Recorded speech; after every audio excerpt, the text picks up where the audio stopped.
Hi, my name is Mende. I'm a professor of marketing at Florida State University, and I am here to talk with you about source credibility.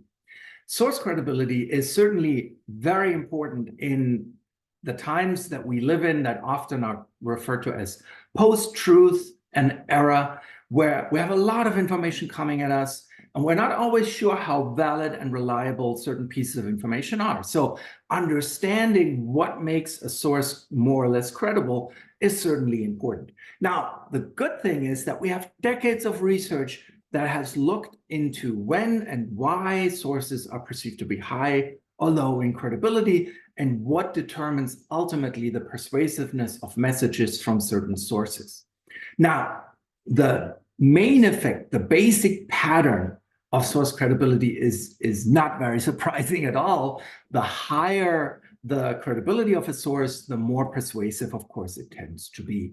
However, more nuanced analyses have shown that certain variables or situational contexts can further strengthen the credibility of a source.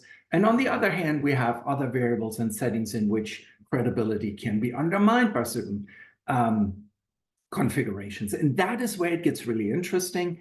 The research has looked at many variables, for example, the message itself, right? So what helps us play with the source credibility?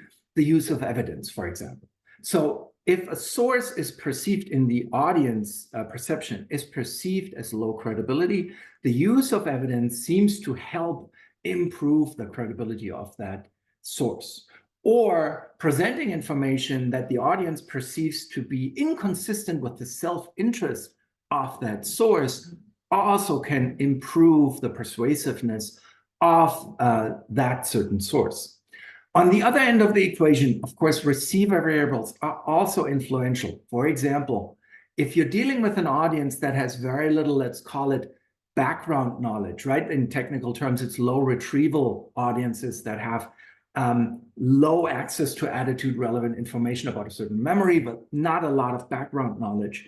That audience tends to be persuaded more by an expert relative to a non-expert source. Now, the notion of non-expert source, you might be like, why would I listen to a non-expert? Well, think about social media. There are lots and lots of non-experts that talk about certain content, and some people actually follow that advice or their opinion or whatever. And therefore, it's very important that you understand all these nuances. And again, there is decades of research at your fingertips that you can use, hopefully put to good use in your communication. More broadly, stepping back, one key insight from these decades of research is that two basic building blocks drive source credibility. On the one hand, it is perceived expertise, and on the other hand, it is perceived trustworthiness of that source that drives overall the source credibility. Now, of course, expertise is probably intuitive, right?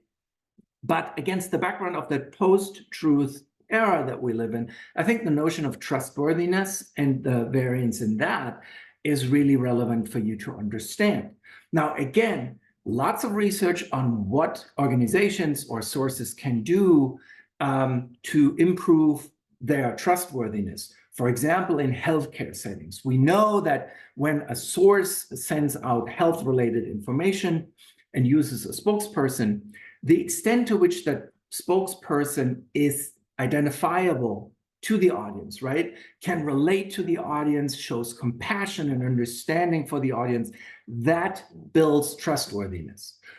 Maybe less surprising, so organizational transparency, providing honest and complete, accurate information, that drives perceived trustworthiness. After the pandemic, maybe some healthcare providers or institutions are now perceived to be lower in credibility. Those organizations, according to the literature, can rebuild or have to rebuild, but can rebuild their trustworthiness, maybe by enlisting another additional source of credibility. You might see that certain health-related organizations use physicians or other experts, bring them in as additional sources of credibility so that they can overall rebuild their trustworthiness. Again, you are in luck because the Lucker app can connect you to decades of research that you can use and hopefully put to good use to make your risk communication more effective in the interest of individual and collective well-being. Have fun playing with the Lucker app, and I'm optimistic you will find it useful. Take care.